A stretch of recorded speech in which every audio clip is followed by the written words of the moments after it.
Nazirlər Kabinetinin qərarına əsasən iyunun 6-sı 7-si Qurban Bayramı günləri müəyyən edilib.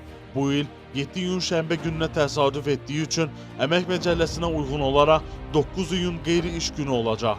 Beləliklə 8 iyun bazar gününə təsadüf etdiyi üçün Qurban Bayramında ardıcıl 4 gün 6, 7, 8 və 9 iyun tarixləri qeyri-iş günləri olacaq.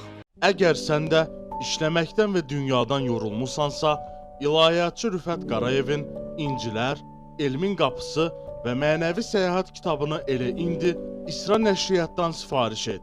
İstədiyin ünvana çatdırılsın.